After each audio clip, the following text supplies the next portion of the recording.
దేవుని ఘనమైన నామానికి మహిమ కలుగును గాక. అందరము కలిసి మరొకసారి మన రక్షకుడు, మన ప్రభువు, మన పక్షమందు నిలిచి ఉండి అద్భుతములు జరిగించే మహాదేవునికి ఘనత, మహిమ, ప్రభావాలు చెల్లిద్దాం. హల్లెలూయా. ఈ రాత్రి కాల సమయంలో మన వాక్య ధ్యానం కొరకు 2 కొరింథీయులకు రాసిన పత్రిక 7వ అధ్యాయము 1వ లేఖన భాగాన్ని ధ్యానం చేద్దాం. త్వరగా చదవాలి ఎవరు గట్టిగా. ప్రియులారా మనకు ఈ వాగ్దానములు ఉన్నవి గనుక దేవుని భయముతో పరిశుద్ధతను సంపూర్తి చేసుకొనుచు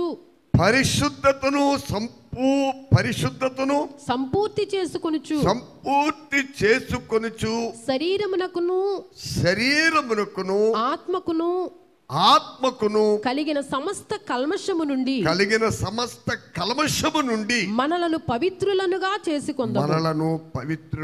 చేసుకుందాము. దేవుని వాక్యము సత్యమే బోధిస్తుంది కనుక సత్య స్వరూపుడైనటువంటి దేవునికి భయపడి ఆయన యందు సంపూర్ణ విశ్వాసం ఉంచి, ఎందుకంటే దేవుడి మహాకృప చేత దేవుని వాక్యంలో ఒక మాట ఉందండి, పెంట కుప్ప మీద ఉన్న దరిద్రులను పైకి లేవనెత్తి నా ప్రజల ప్రధానులతో వారిని కూర్చుండబెట్టేది అన్నది వాక్యంలో. ఎన్నో శరీరములో ఉండగా ఈనాడు మనం ఎన్నో వాగ్దానాలు మనం అనుభవిస్తూ ఉన్నాం. చూడండి, ఒక దైవిక స్వస్థత తీసుకోండి. దేవునికి స్తోత్రాలు. మరి నిన్ను స్వస్థపరచు యెహోవాను నేనే అని దేవుడే స్వయంగా చెప్పాడు. స్వస్థత కూడా ఒక విశ్వాసికి రావాలంటే అయ్యా ఏమి చెయ్యాలో కూడా లేఖన భాగం మనకు బోధిస్తుంది. నీ దేవుడైన యెహోవా మాటను శ్రద్ధగా ఆలకించి ఆయన దృష్టికి నువ్వు ఇష్టమైనది చేస్తూ ఆయన ఆజ్ఞలను నీవు అనుసరించి నడుచుకుని నీ ఎడల ఐగుప్తీయులకు కలిగిన ఏ రోగము నీకు రాని.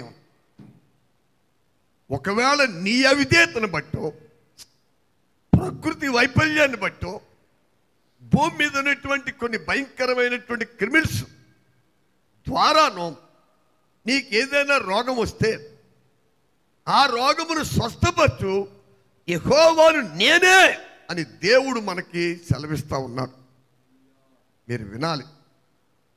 ఆ వాగ్దానాన్ని నమ్మి ఆ వాగ్దానమును ఎవరైతే నమ్ముతున్నారో 45 సంవత్సరాలు బట్టి ఇప్పటికీ ఆ వాగ్దానములో నిలిచి దాన్ని నమ్మి ఇప్పటి వరకు ఆ కృపలో ఉండే భాగ్యాన్ని దేవుడు నాకంటే గొప్ప పరిశుద్ధులు, ఎందరో మంచి సమర్పణ గల వ్యక్తులు ప్రారంభ దినాల్లో వైద్యం లేకుండా నిలబడి గబ్బు నూనె చేత పట్టుకుని, పూర్వ దినాల్లో దైవజనుడు ప్రతి ఒక్కరి చేతిలో పూర్వం అందరికి సైకిళ్ళు ఉండేది. సైకిల్కి ఒక డ్రమ్ ఉండేది. దేవుని సేవకుల చేతిలో గబ్బు నూనె సీసాలు ఉండే, నూనె సీసాలు ఉండి ఎక్కడికి వెళ్తున్నా సరే నూనె రాసి ప్రార్థన చేస్తూ ఉండేవారు. ఎందుకు మీకు మాట చెప్తున్నానంటే ఆ వాగ్దానము 100% మరి నమ్మకమైనది. ఒక్క విషయం ఏనంటే, దేవుడు ఏదైనా చేస్తే ఒక్క నిమిషంలో అలా తీసి పడేస్తాడు. అలా కాకుండా ఈ లోకపరంగా నువ్వు ఏదైనా పొందాలనుకుంటే ఎన్ని తెప్పలు పడాలో ఒక్కొక్కరు బ్రతుకుల్లో ఆ తెప్పలు ప్రారంభమవుతూ ఉన్నాయండి. కనుక ఒక్కసారి మీరు బాగుగా పరీక్షించుకోండి. చాలామంది మొండితనముగా దేవుడు ఉన్నాడు ఎంతో జ్ఞానవంతులమని చెప్పుకున్న వారికి దైవజనులు అంటే ఏమిటో తెలియని మూర్ఖులుగా ప్రవర్తిస్తున్నారు. నిన్న నేడు నిరంతరము యేసు ప్రభు ఏకరీతిగా ఉన్నవాడు దేవుని స్తోత్రం. ఎన్నో భయంకరమైన పరిస్థితుల నుండి సంఘ విశ్వాసుల్ని ఇవాళ అలాగే నన్ను ఒకప్పుడు నేను ఈ వ్యక్తిని ఈ పెంటకుప్ప మీద ఉన్నవాడిని అవండి నేను పబ్లిక్ మీటింగ్లో మాట్లాడతానండి. వందలు వేల ప్రజలు ఉన్న సువార్త కొడుకుల్లో నేను ఎవరినో ఎప్పటికీ మర్చిపోను. ఏ స్థానం నుండి దేవుడు నన్ను విడిపించి ఏ ఉన్నతమైన స్థాయి నాకు ఇచ్చాడో నేను ఎప్పటికీ మర్చిపోను. నా తల్లిదండ్రులు నాకు ఈ స్థాయి ఇవ్వలేదు. వారి ద్వారా పాపం వల్ల జీతం అనేటువంటి ఆస్తిని సంపాదించుకున్నాను. నా పరలోకపు తండ్రి అయిన దేవుని కుమారుడైన యేసుక్రీస్తు ద్వారా రక్షణ అనే స్వాస్థ్యం దేవుడు నాకు ఇచ్చాడు. కాబట్టి భాగ్యం చాలా గొప్పది, చాలా గొప్పది. కనుక ఒక్కసారి దేవుడు మనల్ని చేయి విడిస్తే ఏమి చేయగలవు నువ్వు? ప్రపంచంలో 2020 సంవత్సరంలో, మరి 2019 సంవత్సరంలో కరోనా వ్యాధి చైనాలో పుట్టింది. చైనాలో నుండి మరి చైనాలో ఏమవుతుందో ప్రపంచానికి తెలియదు. కానీ ప్రియులారా, ప్రపంచంలో ఎంతో గొప్ప జ్ఞానులు అని, గొప్ప తెలివి గలవారమని అప్పటిదాకా చెప్పుకున్నటువంటి వారందరినీ కూడా ఇదిగో నీ తెలివి అంత శూన్యమయ్యా, శూన్యమయ్యా. ఇప్పటికీ దానికి ఒక యాక్షన్, ఒక మెడిసిన్. ఎందరో ఎన్నో దివారాత్రులు దాని కొరకు ఎంతో ప్రయాసపడుతున్నారు. కనుక ఈ రాత్రికాల సమయంలో దేవుని కృప చాలా గొప్పది, దేవుని కనికరం ఎంతో గొప్పది. కాబట్టి ఈ సమయంలో ఆయన కనికరం, ఆయన కృప పొందేవారు, ఆ పొందేవారు వారు వేరుగా ఉన్నారండి. వాళ్ళకున్న భయభక్తులు, వాళ్ళకున్న వినయ విధేయతలు, నో డ్రామా, నటనేముండదు. నిజంగా యథార్థమైన విశ్వాసం అండి. బొచ్చు కత్తిరించి వానితడు గొర్రె మౌనంగా ఉన్నట్టు, శరీరానికి హాని బాధ కలిగించే ఏ మాటలు వచ్చినా, ఎలాంటి దెబ్బలు తగిలినా కొంతమందిని ఒక్క మాట అనడానికే భయం. ఊరిక నొచ్చుకుంటారు, బాధపడిపోతారు, ఫీల్ అయిపోతుంటారు. నీ శరీర స్వభావానికి లోపడుతున్నందుకు నువ్వు ఎంత దౌర్భాగ్యుడువో, దౌర్భాగ్యురాలువో ఒక దేవుని బిడ్డగా ఉండి. ఆ వాటమికి ఏంటో కారణం ఆలోచించండి ప్రియుల. నేను దీనుడను, అంతే. నువ్వు క్రీస్తు సంబంధం అయితే దీనుడుగా ఉంటావు. నేను సాత్వికుడను, నేను క్రీస్తులో ఉన్నవాడినైతే అలాగే ఉంటాను. కాబట్టి సమయంలో నా ప్రియమైనటువంటి చాలా అమూల్యమైనటువంటి విషయాల్లోకి మనం వెళ్ళబోతున్నాం. దేవునికి స్తోత్రాలు. మోసపోకుడి, దేవుడు వెక్కిరింపబడు. నీవు ఫలానా నీ ఎవడో నీకు చెప్పక్కర్లేదు. గుడ్డివాడికి ఈ లోక అందం ఏంటో తెలియదు వాడికి. ఎందుకని? గుడ్డి వ్యక్తికి చీకటే ఉంటుంది, వెలుగు లేదు అక్కడ. కానీ కళ్ళు తెరవబడిన వాడికి, హల్లెలూయా, ఎవరికండి? కళ్ళు తెరవబడిన వారికి నా ప్రియులారా అన్నీ తెలుస్తాయి వారు. ఎందుకంటే చూసే కళ్ళు ఉన్నాయి, వినే చెవులు ఉన్నాయి, గ్రహించే మనసు ఉంది. ఈ రోజున కొంతమంది దేవుని బిడ్డలు హాస్పిటల్కి వెళుతూ పాపం వాళ్ళు పడే పాటు, ఎంత డబ్బు వ్యయమవుతుందో, ఎంత ప్రయాసపడవలసి వస్తుందో, చేసుకోవాల్సిన పని కూడా మానేసి అదే దేవుని చిత్తం చేయడం 2 రోజులు రమ్మనండి, ఇలా పొరుగొక్కుంటారు. ప్రియులారా, మనకు ఈ వాగ్దానములు ఉన్నవి. ఏ వాగ్దానములు?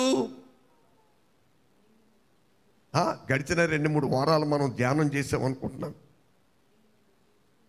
ఏటా వాగ్దానాలంటే 2 కొరింథీ 16వ అధ్యాయము మరి 14 నుండి 18వ వచనం వరకు కలిపేసి ఉంది ఆ వాక్యం. ఏంటి ఆ వాగ్దానాలంటే ప్రియులారా? హల్లెలూయా, నేను వారి దేవుడినైందును, ఇది ఒక గొప్ప వాగ్దానం. 2, వారు నా ప్రజలైందురు, ఇది 2వది. కావున మీరు వారి మధ్య నుండి బయలువెడలి ప్రత్యేకముగా ఉండుడి. కావున మీరు వారి మధ్య నుండి, ఎవరి మధ్య నుండి? అవిశ్వాసుల మధ్య నుండి. దేవుని వాక్యమునకు లోబడని నమ్మని వారందరూ, నువ్వు క్రైస్తవుడు అయినా, మన తాత ముత్తాతలు బిషప్లైనా, పాటలైనా, ఎన్ని ఎవరైనా కానీ, నీ ఒక అవిశ్వాసమే. ఒక అవిశ్వాసిగా నువ్వు ఎప్పుడు మారిపోతావు? నీ మనోనేత్రాలు అపవాది గుడ్డితనంగా చేస్తాడు. దైవభక్తి విషయంలో నీకు నీవే ఓ తిమోతి సాధకం చేసుకో. నువ్వేం చెయ్యి? సాధకం చేసుకో. ఈ వాగ్దానములు అపోస్తలుడైన పౌలు గారు ఏది ఈ 2 కొరింథీ 6వ అధ్యాయము 18వ వచనంలో ఉన్నవండి ఆ వాగ్దానాలు. నేను వారి చూడండి, మీరు 18 మనము జీవము గల దేవుని ఆలయమై ఉన్నాము. అందుకు దేవుడు ఇలాగు సెలవిచ్చుచున్నాడు. బాగా ఆగండి. అందుకు దేవుడు ఇలాగు సెలవిచ్చుచున్నాడు. నేను వారిలో నివసించి ఆయన సెలవిచ్చేది ఏంటండి? ఒకప్పుడు పాపులము, శాపగ్రస్తులము. మీరేమో కానీ నేను ఒకప్పుడు ఘోరాతి ఘోరమైన పాప, ఒక శాపగ్రస్తుడు, శాపగ్రస్తమైన వంశానికి చెందినవాడిని నేను. పరిశుద్ధ దేవుని పేరు ఎత్తడానికి కూడా వీలు లేదండి. ఇజ్రాయేల్ ప్రజల్లో పాత నిబంధన రూల్ ప్రకారం కుష్ఠరోగులు అసలు ఊళ్ళలో ఉండటానికి వీల్లేదు, ఊరు వెలపడి ఉండాలి. అందుకే పూర్వం లెపర్సీ వ్యాధిగ్రస్తులు నివసించే క్వార్టర్స్ అన్నీ కూడా ఊరు బయటే ఉండి, ఇప్పటికీ కూడా అలా జరుగుతుంది. అది ఊరు పెరిగిపోయింది అనుకోండి. ఒకవేళ వాళ్ళు ఊళ్ళోకి వెళ్ళవలసి వస్తే హల్లెలూయా, ఆ వ్యక్తి ఏం చేయాలి? నేను అపవిత్రుడను అని చెప్పుకుంటూ వెళ్ళాలట వ్యక్తి. అయినా ఆ ప్రాంత ప్రజలు కనికరిస్తే అల్లిస్తారు, లేకపోతే రాళ్ళేసి కొట్టారంట వ్యక్తి. చాలా జాగ్రత్తగా మీరు. ఒకప్పుడు నా వంశం అది, నా గోత్రం అది. అలాంటి నన్ను రక్షించడానికి నా ప్రభువైన యేసుక్రీస్తును దేవుడు పరలోకమనైన మహిమగల రాజ్యమును, హల్లెలూయా, బంగారపు రోడ్లు, శుద్ధ సువర్ణము రోడ్లు కలిగినటువంటి ఆ మహిమగల రాజ్యమును ఈ పాపినైన నన్ను, శాపగ్రస్తుడైన నన్ను, రోగునైన నన్ను, అయ్యా చాలా మంది నా మాట విన్నారు బాబు, మీ 2 కాళ్ళు పట్టుకుని పెడతామని చెప్తున్నాను. ఏదైనా ఒక మాటలు మాట్లాడేటప్పుడు నువ్వు ఎదుటి వాడితో నీ శరీర స్వభావంతో మాట్లాడుతున్నావా? ఆత్మను అనుసరించి మాట్లాడుతున్నావా? వాక్యానుసారంగా మాట్లాడుతున్నావా? విరోధంగా మాట్లాడుతున్నావా? ప్రతి మనిషి లెక్క అప్పగించాలి. ఏమంటున్నాడు? అందుకు దేవుడు ఎలాగూ సెలవిచ్చున్నాడు. ఎస్, నేను వారిలో నివసించి సంచరింతును. నేను వారిలో నివసించి, అయ్యా ఒకటి నివసిస్తాను, నివసించి నిద్రమాను. నేనేం చేస్తాను అంటే ఏంటి? వారు ఎక్కడికి వెళ్తే వారితో కూడా వెళ్తాను నేను. హల్లెలూయా, ఎంత భాగ్యమండి ప్రియులారా. భూమికి ఆకాశమునకు సర్వ సృష్టికి సృష్టికర్త అయినటువంటి మహాదేవాది దేవుడు అల్పుడైన నన్ను రక్షించి, ఒక్క మాట మీకు చెప్పాలని ఆశిస్తున్నాను. అందరు నిద్రపోకూడదు, కళ్ళు తెరిచారంటే లైవ్ వినేవారు. బాగా గమనించాలి మీరు. ఎవరు ఈ మాట సెలవిస్తుంది? ఇండియా ప్రధాన, అమెరికా దేశపు, ఇప్పుడు దాకా ఇంకా ట్రంపే ఉన్నాడు. జనవరి 20వ తారీఖు మధ్యాహ్నంతో ట్రంప్ వెళ్ళిపోతాడు ఇంటికి, 12 గంటల ముందు. తర్వాత ఇంకో వ్యక్తి ఎక్కుతాడు. ఆ వ్యక్తి చెప్తున్నాడా? చెప్పండి. ఎవరు చెప్తున్నారు? సర్వశక్తి గల ప్రభు చెప్తున్నాడు. ఎవరండి మాట చెప్పేది?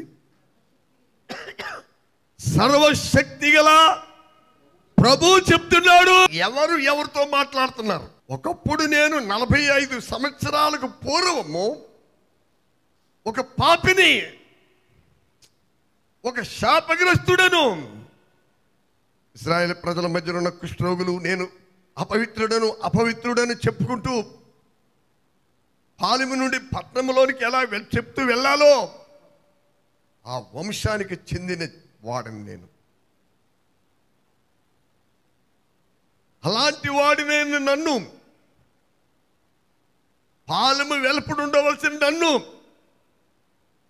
పాలెము లోపలికి, నగరము లోపలికి తేవడానికి, దేవుని కాపుదలతో కాపాడబడే యెరూషలేమని పట్టణవాసిగా నన్ను చేయడానికి, హల్లెలూయా, నా దేవుడు ఏం చేశాడు? ఆయన ఏం చేశాడండి? నేను ఉండవలసిన పాలెము వెలుపడికి ఆయన వెళ్ళాడు. అక్కడ నా కొరకైన శిలువ వేయబడ్డాడు. మ్రాను మీద వేలాడు ప్రతి వాడు శాపగ్రస్తుడు. ప్రభు ఏం చేశాడో ఎవరికి అనవసరం అండి. నా మాట నెగ్గాలి, నా మాట వినాలి. అహంకారం అండి, ఇది అంచె తినాలి. నేనే గొప్పవాడిని. ఎవరు గొప్పవారు మీకు తెలుసా?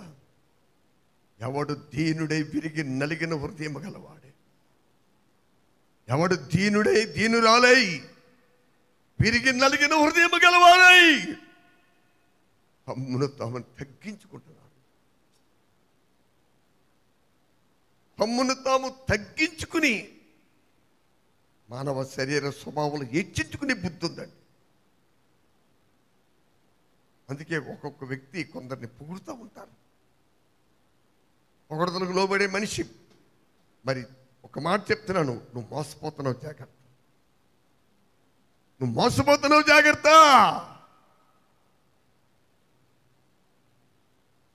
పొగడుతో మోసపోకూడదు. మనం దెబ్బలతో సరేవాలి. దేవుని స్తోత్రం. మనం దెబ్బలతో సరేవాలండి ప్రియులారా. కాబట్టి దేవుడు ఏం చెప్తున్నాడు? మనకి వాగ్దానాలు ఉన్నవి. ఏంటవి? నేను వారిలో నివసించి సంచరింతును, నేను వారి దేవుడనై. నేను చూడండి, మీకు అర్థమవుతుందా? ఒకప్పుడు శాపగ్రస్తుడను, పాపిని, పెంట గొప్ప మీద ఉన్న దరిద్రుడను,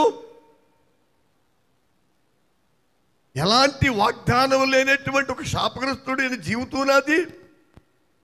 అలాంటి వాడినైనా నన్ను రక్షించడానికి నేనున్న స్థానములోకి నా ప్రభు వెళ్ళి, నేను పొందవలసిన శిలువ మరణము ఆయన అనుభవించి, నేను వెళ్ళవలసిన పాతాళములోకి అక్కడికి ఆయన వెళ్ళి పాతాళములను నన్ను పైకి లేవనెత్తి ఆయన భుజముల మీద ఎక్కించుకుని, హల్లెలూయా, ఆయన ప్రజల మధ్యలోకి దాన్ని తీసుకొచ్చి ఆయన స్వాస్థ్యమై ఉన్న దేవుని వాగ్దానములు అనుభవించే గొప్ప భాగ్యాన్ని దేవుడు నాకు ఇచ్చాడు. ప్రియులారా, ఎంత ధన్యత అండి. చాలా మంది నేను క్రైస్తవుడని చెప్పుకోడు సిగ్గుపడతారు. అలా సిగ్గుపడుతున్న సహోదరి, సహోదరుడా, దేవుడు నిన్ను కూడా సిగ్గుపడుతున్నాడు. జాగ్రత్త.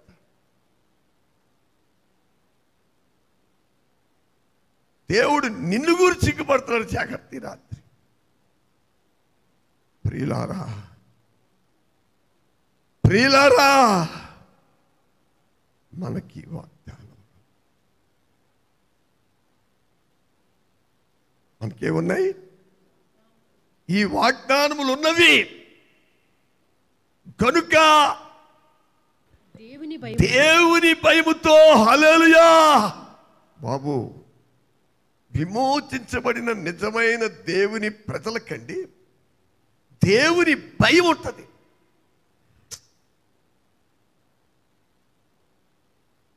ఒక మాట మీకు చెప్తా, ఈ భూమి మీద మనిషి ఏది చేసినా కొందరు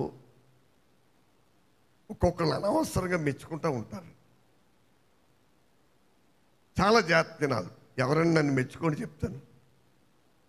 పూర్వం వచ్చి మీరు ఎంతండి అంతండి అలాగండి ఎలాగండి చెప్పిన వాళ్ళు నా దగ్గర నుంచి చాలా సివాట్లు తినే వెళ్ళారు. ఎందుకని? అదొక సైతాన్ ప్లాన్, అదొక దుష్టుని క్రియ, అదొక సైతాన్ ప్లాన్ అండి. అదొక దుష్టుని క్రియ. దేవుడు మనకిచ్చిన అత్యున్నతమైన స్థానము చాలా గొప్పది. ఆ స్థానములో మనం ఉండాలంటే, దాన్ని మనం కాపాడుకోవాలంటే ఏం చేయాలండి? దేవుని వాక్యము ఏది చెబుతుందో మీరు వారి మధ్య నుండి బయలువెడలి. ఎవరి మధ్య నుండి? అవిశ్వాసుల మధ్య నుండి, అహంకారుల మధ్య నుండి, గర్విష్ఠుల మధ్య నుండి, అపవిత్రతల మధ్య నుండి, దుర్నీతి నుండి, చీకటి నుండి మీరు బయలువెడలాలి. అక్కడి నుండి మీరు బయటికి రావాలి. బయటకు వచ్చి ఏం చేయాలి? ప్రత్యేకముగా ఉండుడి. అక్కడి నుండి మీరు బయటకు వచ్చి ఏం చేయాలి? ప్రత్యేకముగా ఉండుడి. అపవిత్రమైన దాన్ని ముట్టకుడని ప్రభు చెబుతున్నాడు. ఏమండి? ప్రభు ఏమి చెబుతున్నాడో ఆ మాటను విని గౌరవించి దానికి లోబడి దాన్ని ఆ మాటను కనపరిస్తే దేవుడు నిన్ను నన్ను మన పిల్లల్ని కనపరుస్తాడు. ఒకసారి దయించి నేను చెప్తున్నాను, బాగా పరీక్షించుకోండి బాబు. చాలా నిదానించాలి. దేవుని బిడ్డలు మాట్లాడడానికి చాలా నిదానించాలి కాదు, నిదానిస్తారు ఖచ్చితంగా. బాగా గమనించాలి. మనకి వాగ్దానములున్నవి. వాళ్ళ విశ్వాసంలోకి వచ్చి మన ప్రార్థనా జీవితం లోపము, మన సమర్పణ లోపం ద్వారానో, మన బుద్ధిహీనత వల్ల, మన నిద్రమత్తు వల్ల మెలకుగుండి ప్రార్థన చేయమని ప్రభు చెప్పారు. అలా చేసే వ్యక్తులు శోధనలో పడరండి, శోధన జయించగలుగుతారు. ఎందువల్ల? దేవుడి మాటను నువ్వు గౌరవిస్తున్నావు కాబట్టి. శోధన కాలం ముందు దేవుడు నీ పక్షమందు నిలిచి శోధనలో నీకు నాకు జయమిస్తాడు. దేవుని మాటను గౌరవించకపోతే నా ప్రియులారా మనకి అపజయమే ఉంటుంది, జయం ఉంటుంది. మనకేముంటుందండి? అపజయమే, జయం ఉండదండి. మనకు అపజయమే ఉంది ప్రియులారా. కాబట్టి నేను వారిలో నివసించి సంచరింతును, నేను వారి దేవుడినయుందును, వారు నా ప్రజలయుందురు. అయ్యా, ఇవన్నీ దేవుడు చేసిన వాగ్దానాలు. అర్థమైంది మీకు? ఒక మాట చెప్తాను. భౌతికంగా కొంత డబ్బు ఉండి ఆ డబ్బు ద్వారా ఏవో కొన్ని మంచి పనులు చేస్తూ, లేకపోతే పాటర్లకి డబ్బులు ఇస్తూ ఇలాగ అచ్చయిస్తున్న సహోదరులు చాలామంది ఉన్నారు. పాపం నువ్వేదైనా ప్రభువు నామను గిన్నెటి సల్లీలు ఇస్తే దాని ఫలితం పోగొట్టుకోమని ఉంది. అదన్నా ఎలాంటి వాడికి ఇస్తున్నావో చూసుకుని, దొంగ బోధకులకి దొంగ పాస్టర్లకి నువ్వు డబ్బిచ్చి వాళ్ళు పోషిస్తే నీకు శాపం వద్దని చెప్తున్నాను ఈ రాత్రి. నేను యథార్థంగా దేవుని చేత పిలువబడి దేవుని రాజ్యం కొరకు, దేవుని రాజ్య వ్యాప్తి కొరకు ప్రయాసపడే అలాంటి వారిని గుర్తించే ప్రజలు ఈనాడు లేరండి. వారికి ఏమి చేయరు, వారికి ఎవరు చేయకపోయిన దేవుడు ఉన్నాడు. దేవుని ఇస్తాం. అలాగూ నువ్వు అత్యయించి నేను భక్తుడిని, భక్తిపరురాలను సంకలు గుర్తుకుంటే గుర్తుకోవచ్చు వద్దంట. కానీ దేవుని న్యాయపీఠము ఎదుట నీవు, నేను, ప్రపంచంలో ప్రతి ఒక్కరూ నిలబడే రోజు ఉందండి. పాపం చాలా జాగ్రత్తగా మీరు నిలబడే రోజు ఒకటి ఉంది. దేవునికి స్తోత్రం. హల్లెలూయా. ఏముందండి? ఆ నిలబడే రోజు నువ్వు నేను ధైర్యంగా ఉండాలంటే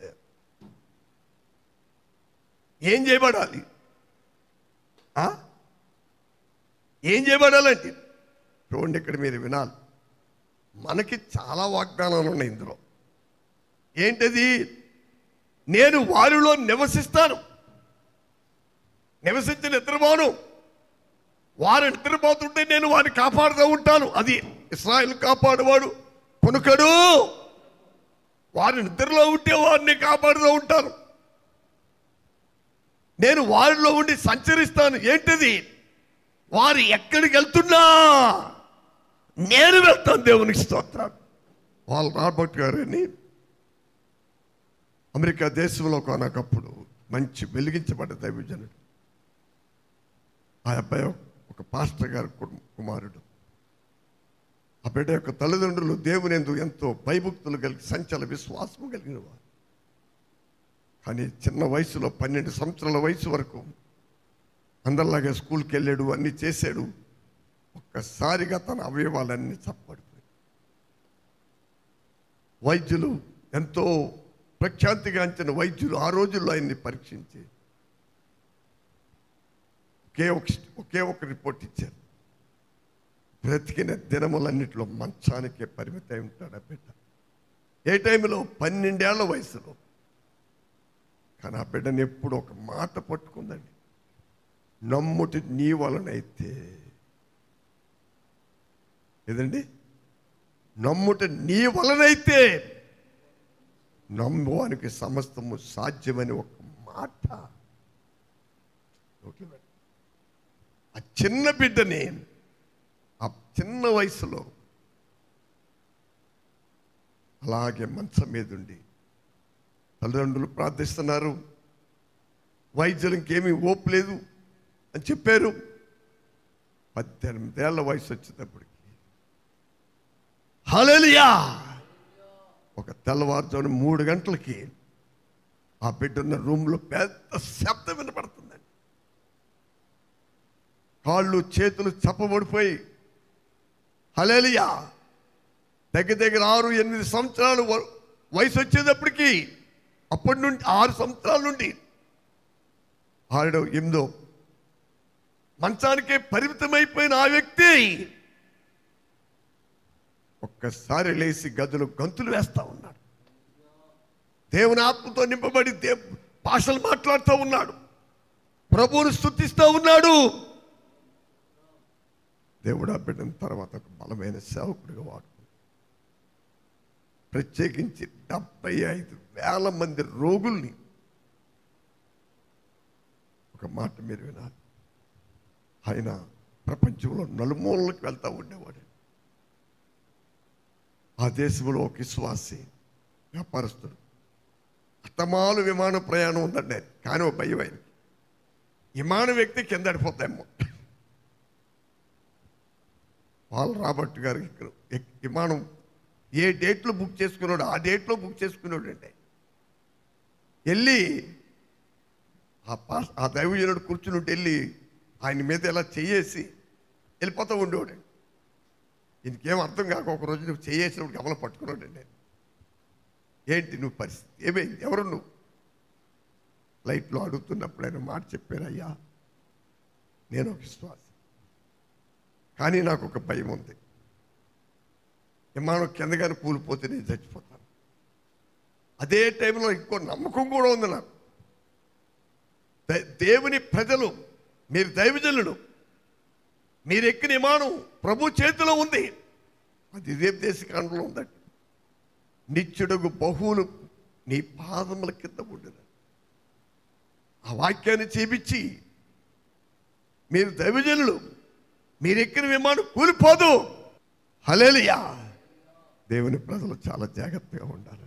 మనకు కొన్ని వాగ్దానాలు ఉన్నాయి. నేను వారిలో నివసిస్తాను, సంచరిస్తాను, నేను వారి దేవుడినైందును, వారు నా ప్రజలైందురు. హల్లెలూయా, హల్లెలూయా. మీకు మరియు నేను మిమ్మల్ని చేర్చుకుందును, మీకు తండ్రినైందును, మీరు నాకు కుమారులను కుమార్తెలను యుందురని మీరు నాకు కుమారులను కుమార్తెలయుందురని సర్వశక్తి గల ప్రభువు చెప్పుచున్నాడు. అయ్యా, ఇలాంటి వాగ్దానములు మనకున్నవి. ఒకవేళ మనం పరిశుద్ధతలో సంపూర్ణం అవట్టే నీ మతస్థుడు ఒకవేళ నామకాంత స్థితిలో ఉంటే, ఇదిగో మా పరిస్థితికి మించి నువ్వు కానీ ఎదిగావంటే ఊరుకోమని చెప్పిన వారు ఎవరైనా ఉంటే భయపడకండి. వారు మిమ్మల్ని ఎలివేసినా భూమికి ఆకాశములకు సర్వ సృష్టికి ఆది సంబూధుడైన దేవాతి దేవుడు ఏమంటున్నాడు?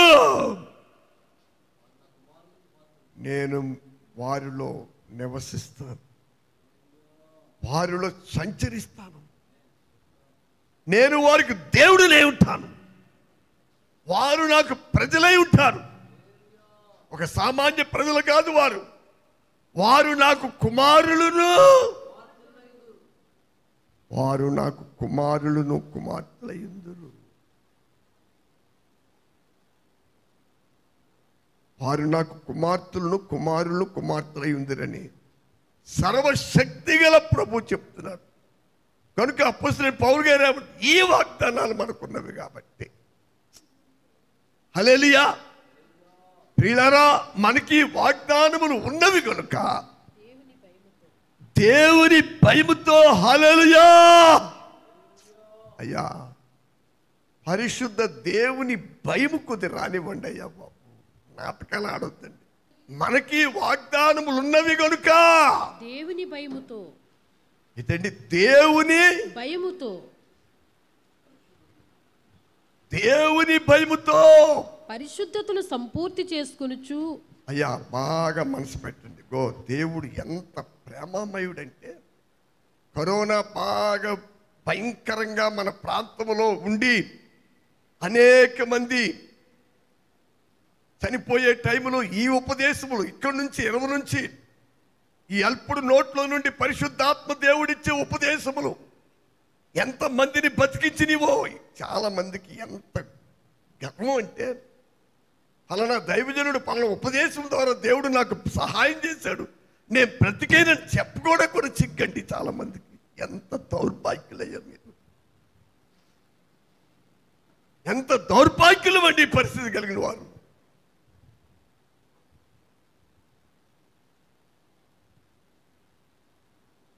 నిన్నో మొన్నో కానీ సిరీసాతో మాట అమ్మా, ఈ రోజున మీరు ఇక్కడ నుండి ఒక అమూల్యమైన ఉపదేశాలు పొందుతున్నారండి.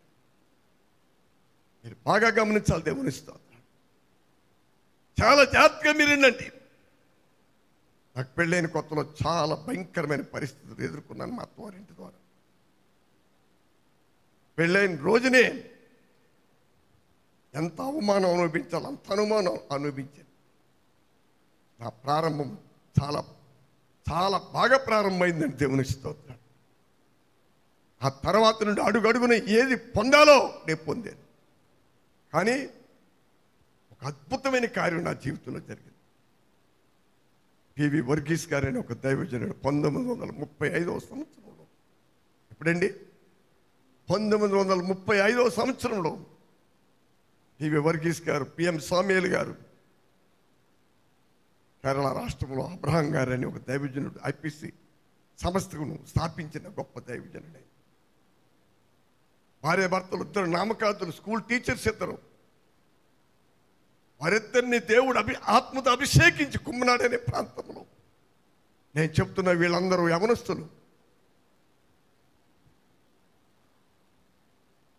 ఒక పూటకి ఒక కేరళలో దుంపొక్కలు కోస్తారు. నాకు తెలిసి ఈ ఇంత లావుండి ఇంత మొక్క ఉంటుంది. వాళ్ళందరూ ఇళ్ల నుంచి ఎలివేయబడ్డారు. సంపూర్ణ సత్యంలోకి వచ్చిన 15 మంది వ్యక్తులండి. అందులో మన ప్రియులు దైవజనులు జాకోబ్ పాస్టర్ గారు, పెద్ద బావ గారు. జాకోబ్ గారికి 7 సిస్టర్స్ అండి. పెద్ద బావ గారు, ఆయన పేరు పిలుపు గారే. ఆయన ఒకైనా ఇలాంటి వారందరూ పరిశుద్ధాత్మతో అభిషేకించబడి కుమ్మనాడు, కేరళ కుమ్మనాడు అనే ప్రాంతం పెద్ద పేరున్న ప్రాంతం అండి. సంవత్సరానికి ఒకసారి సభలు జరుగుతాయి. లక్షలు ఈనాడు నామకార్థంగా జరుగుతుంది. చాలా జాగ్రత్తగా మీరు గమనించండి ప్రియులారా. ఆ దైవజనుడు వర్గీస్ గారు నాకు పెళ్లి చేశారు. నేను పెట్ట సిరీస్ చదువు చెప్తున్నాను. కొన్ని పరిస్థితులను ఎదుర్కోబడినాను ఆ ప్రారంభంలో. ఎందుకు పనికిరాని వ్యక్తిగా నేను కనపడ్డాను వాళ్ళ ముందు. ఎందుకంటే కాకినాడలో నేను ధైర్యంగా చెప్తున్నాను, కార్పోర్ట్లో పనిచేస్తున్నాను. మా మామగారికి బాగా తెలుసు ఆ విషయం, నేను అన్యుడిగా ఉన్నప్పుడు. దేనివల్ల నాకు తెలియదు, కానీ చాలా సులకనగానే చూశాను. కానీ నేను దృష్టి దాన్ని పెట్టలేదు. నేను ఉద్యోగం విడిచిపెట్టి నేను మా అత్తవారింట్లోనే ఉన్నాను. ఒక్కొక్క రోజు ఒక్కొక్క భోజనానికి ఎలాంటి మాటలు వినవలసి వచ్చిందో నేను వాళ్ళెవరి మీద నెప్పం పోవడం చెప్తలేదు, దేవుని చిత్తం అంతే. కానీ వాటి మీద నాకు దృష్టి లేదు. కానీ దైవజనులు వర్గీస్ గారి దగ్గరికి వెళ్ళేవారు. ఆయన ఆ టైంలో కొబ్బరి చెట్లు వేసారు ఇంట్లో, ఇసుక నేల అది ఏమంటారు, మెహర్నగరా, కాకినాడ మెహర్నగర్. హలేలియా కొండైపాలెం మనం లోపల నుంచి ఇటు వెళ్తే నీలిమందు కంపెనీ అని ఉండేదండి అక్కడ పూర్వం. చాలా జాగ్రత్తగా గమనించాలి ప్రియులారా. హలేలియా. ఆయన కొబ్బరి మొక్కలకి చేలో మట్టి తెచ్చి వేసేవారండి. ఆయన అది మోసుకుంటూ ఉండేవారు, ఎందుకంటే డబ్బులు తెచ్చి చాలా జాగ్రత్త పాపం ఆయన. నేను వెళ్ళిపోయి నేను మోసి ఉప్పరగంప తీసుకుని నేను ఎత్తి పెట్టుకు మోసుకుని ఆయనతో ఎన్నో విషయాలు అడిగేవాడిని. నేను మన సిరీసతో మాట్లాడినానండి. ఆయన నాకు ఒక మంచి వాక్యం నేర్పించారు. మీరు నా వాక్యం ముందు నిలిచిన వారైతే సత్యము గ్రహిస్తారు, సత్యం మిమ్మల్ని స్వతంత్రులుగా చేస్తుంది. అలాగే నాకు చెప్పిన వాళ్ళు జీవించేయడం నాకు అనవసరం. వాక్యం సత్యం, వాక్యం సత్యం అండి. సత్యవాక్యానికి ఏం చేయాలి మనం? విశ్వాసయాత్ర అంటే అంత ఈజీ కాదండి. దేవుని అంత ఈజీ కాదు. దేవుని కృపలో ఆనందించే వ్యక్తి లోకపరంగా ఏం జరుగుతుందనే దాని మీద దృష్టి పెట్టడం వ్యక్తి. ప్రియులారా, ఈ వాగ్దానములు ఏంటవి? నేను మిమ్మల్ని చేర్చుకుంటాను, మీకు దేవుడను, మీకు తండ్రిని, మీరు నాకు కుమారులు కుమార్తెలై ఉందరని సర్వశక్తి గల దేవుడు ప్రభు చెప్తున్నాడు. ఈ వాగ్దానములు ఇచ్చింది 5 సంవత్సరాలు 10 సంవత్సరాలు రాజ్యాన్ని పరిపాలించే ఒక ప్రధానమంత్రి కాదు, ఒక రాష్ట్రపతి కాదు. మరి ఎవరైనా భూమికి ఆకాశమునకు సర్వ సృష్టికి ఆది సంపూతుడు సృష్టిని కలుగు చేసిన సర్వ సృష్టికర్త అయిన మన ప్రభు అయినా ఆయనేమి సెలవిస్తున్నాడు? నేను మిమ్ములను చేర్చుకుందును. ఈ వాగ్దానములు మనకున్నవి గనుక ఏంటండి? దేవుని భయముతో. ఇక్కడికి వచ్చేవాళ్ళు అల్లరి చిల్లరగా బతకటం కాదు, చిల్లర బతుకులు బతకటం కాదు నా ప్రియ సహోదరి సహోదరు. దేవుని భయముతో. ఏ భయముతోనండి? దేవుని భయముతో పరిశుద్ధతను. అది దేవుని భయము ఏ విశ్వాసి హృదయములో నివసిస్తుందో ఆ విశ్వాసేనండి ఐశ్వర్యవంతుడు. ఆ విశ్వాసే క్రీస్తునందు ధనవంతుడు. నాకు లోక సంబంధంగా 50 కోట్లు ఉన్నాయి, 100 కోట్లు ఉన్నాయి. చూడండి, చలికేసుకునే కోట్లు ఉంటాయి. ఏ కోట్లు? ఆ డబ్బులు పెట్టి కొనుక్కున్న కోట్లతో మన సలిగొప్పుకోవచ్చు. ఈ రూపాయి నోట్లు కోట్లతో నీ సలిగొప్పుకోలేవు, తీర్పును తప్పించుకోలేవు, దేవుని శిక్షను తప్పించుకోలేవు. చాలా మందికి ఒక రకమైన జబ్బండి. దేవుడి దీవెని కాదు కావాల్సింది, మనుషుల దీవెని కావాలి. ఈ పాస్టర్లు కూడా చెప్తారు, మేము దీవిస్తాం నేను. అసలు నీకు దీవెన ఉందా? అసలు నువ్వు దీవించబడ్డ వ్యక్తివా? నువ్వు ఒక అవిశ్వాసమే, నీవు తొట్టెలు పడ్డ వ్యక్తివే.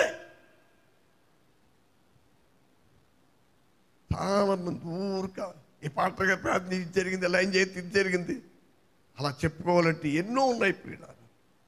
నో, ఏ మనిషి ఏమంటే ఘనత మనకు కాదు, మాకు కాదు దేవా, మాకు కాదు.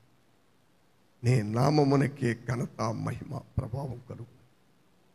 ఇప్పుడు ఇందాక నేను బయటికి వెళ్ళాను, దగ్గు వచ్చిందంటే ఆకుండా వస్తుంది రాత్రి. నాకు నిన్న రాత్రి అంతా అదే జరిగింది. ఒకవేళ అదే కంటిన్యూ అయితే ఈ మైకి పట్టుకుని ఇంచేపు నిలబడగలను నేను. ఎన్ని అమూల్యమైన విషయాలు ప్రభు ఆత్మచేత మీకు బోధించగలనా? చెప్పండి, మనిషి ఏమి చేయగలడు? ఏకధాటిగా దగ్గొస్తే నేను ఆపగలనా? నన్ను అదే జరిగిందండి. ఒక్కొక్కసారి దగ్గుతుంటే తల నరాలు పగిలిపోయేవి ప్రియులారా, గుండు కదిలిపోయేది. 3 సార్లు హార్ట్ అటాక్ వచ్చి బతికిన వ్యక్తిని. రక్షించబడిన ప్రతి దేవుని బిడ్డ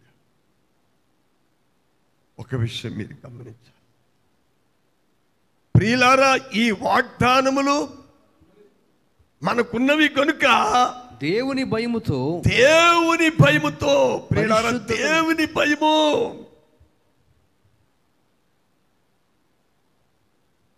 ఆయన ఏం రాక్షసుడు కాదు. దేవుని భయం అంటే ఏంటి?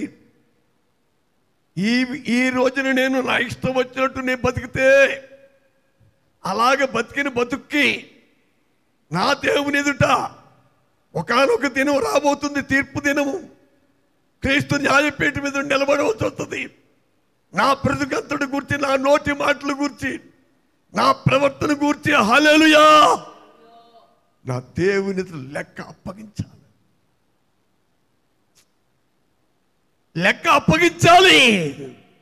మనకి వాగ్దానములు ఉన్నవి కనుక దేవుని భయముతో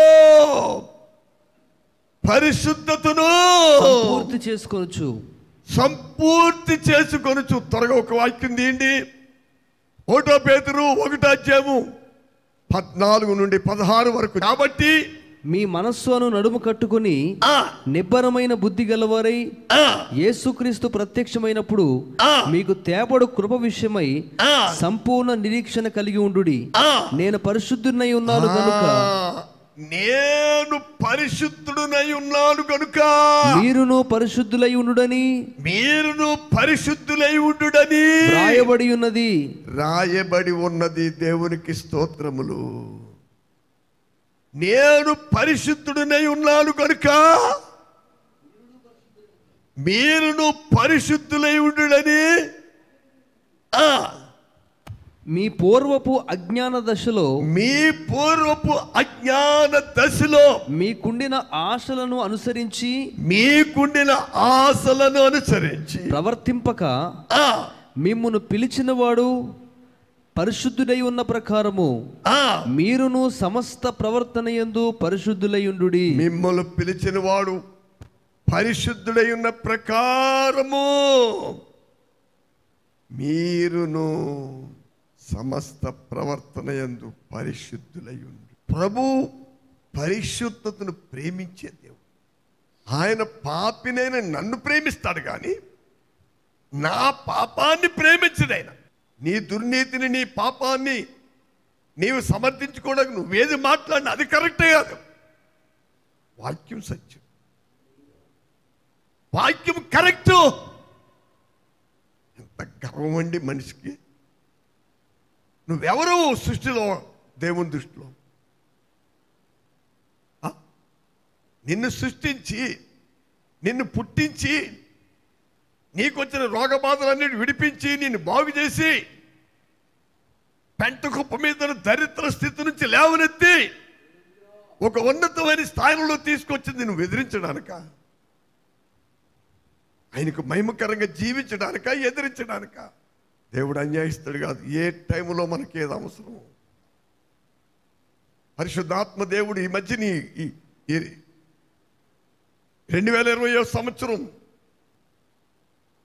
మార్చి 29 మొట్టమొదటి లైవ్ మొదలైంది. ఆ రోజే 35 నిమిషాల మెసేజ్ వచ్చిందండి. నువ్వు అవిశ్వాసమై ఉండక విశ్వాసమై ఉండుము. అప్పటి నుండి ఇప్పటికీ ఏ సమయంలో నిన్ను దేవుడు ఏ రీతిగా ఆదరించాలో, నువ్వు భయపడకుండా ధైర్యంగా ఉండటానికి ఏం చేయాలో, లక్షలు ఖర్చు పెట్టిన వ్యక్తులు చచ్చిపోతూ ఉంటుంటే దేవుని వాక్యం ద్వారా ధైర్యం పొంది విశ్వాసంలో నిలబడి నువ్వు బతికేవే. అలా బతకటానికి ఉపదేశం కాదు నీకు సహాయం చేసింది. దీని గురించి చెప్పుకోవడానికి సిగ్గా నీకు. వాక్యములో నిలిచుట వల్ల ఎలాంటి స్వతంత్రం ఉందో ఆ దైవజనులు నాకు చెప్పకపోతే నాకు తెలియదు. హల్లెలూయా. చాలా మందితో చెప్తే వాళ్ళు నిలబడ్డారా, వాళ్ళ గురించి నాకెందుకు, ఎదుటోడి గురించి నాకెందుకండి.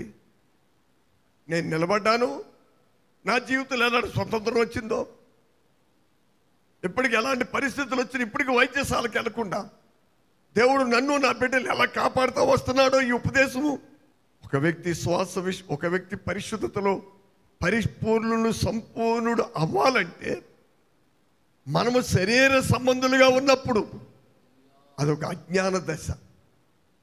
అప్పుడు కొన్ని దురాశలు ఉన్నాయి మనకి. అప్పుడు మనకి ఏమున్నాయండి? దురాశలున్నాయి. నేను చాలా మంచివాడిని, ఎవరేమన్నా పడడం అలా భావిస్తున్న వారిలో మీరు చెడ్డవారని చెప్తున్నాను. నేను ఒక్కడో లేడు నీతిమంతుడు, ఒక్కడో లేడు. అందరూ పాపం చేసి దేవుడి మహిమను పొందలేకపోతున్నారు. బాగా గమనించాలి. నిన్ను నువ్వు తగ్గించుకుంటున్నావా లేదా? ఏది కావాలి మనకు? దేవుని కృప కావాలా? నీ శరీర స్వభావంలో నిన్ను హెచ్చించే బుద్ధి కావాలా నీకు? దేవుడు మంచి గ్రహింపించినగా ఈ రాత్రి ఏది కావాలి నీకు? క్రైస్తవ జీవితంలో త్యజించుకుంటాం అంటే ఏంటో పెళ్ళైన రోజునే దేవుడు నాకు నేర్పడం ప్రారంభించాడు. 1976 సంవత్సరం ఫిబ్రవరి 18 నాకు పెళ్ళి. ఆ రోజే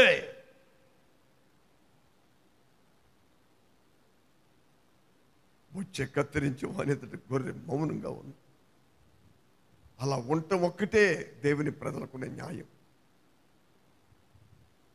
రూల్స్, కొంతమంది ఎన్ని రూల్స్ మాట్లాడతారో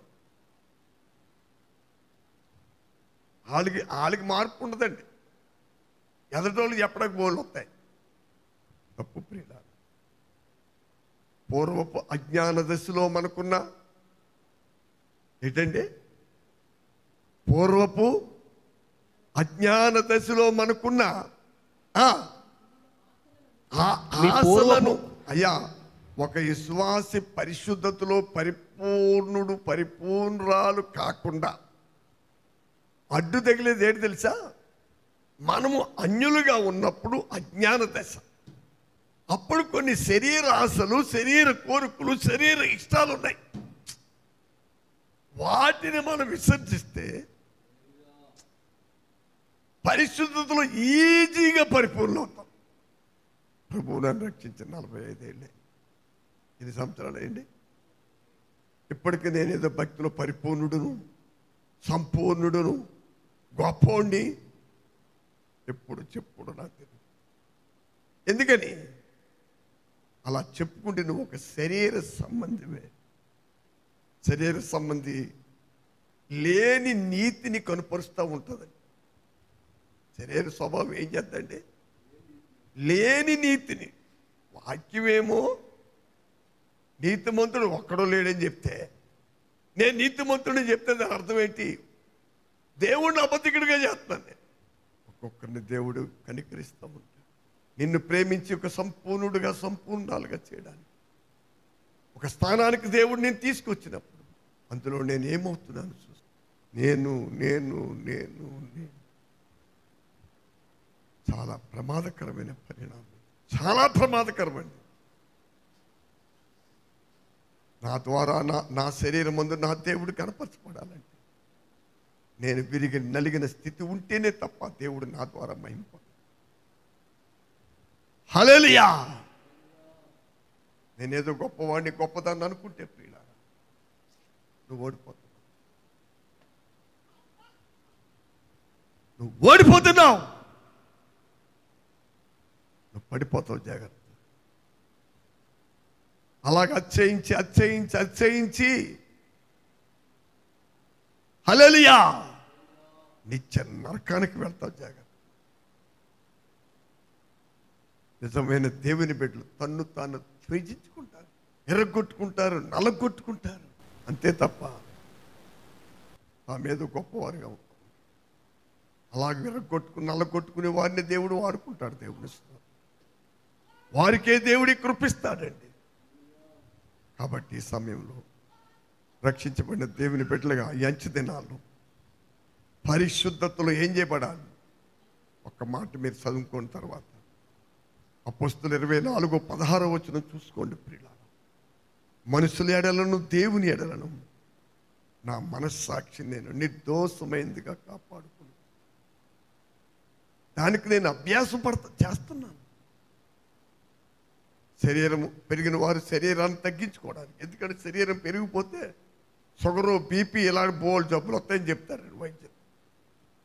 అవి రాకుండా ఉండాలంటే మందులు వాడినా లాభం లేదు. నీవు ముందు నీ శరీరం తగ్గాలి అంటే అందుకేం చేస్తారు? అది నేను చెప్పింది ఎండాకాలం కాబట్టి 3:30 లేచిపోయి ఏం చేస్తారండి? నడక సాధకం అంటారు దాన్ని. దైవభక్తి విషయంలో కూడా మనల్ని మనం సాధకం చేస్తాం. అలా సాధకంలో నువ్వు పరిపూర్ణుడు అవ్వాలంటే ఎంత తగ్గిపోవాలి.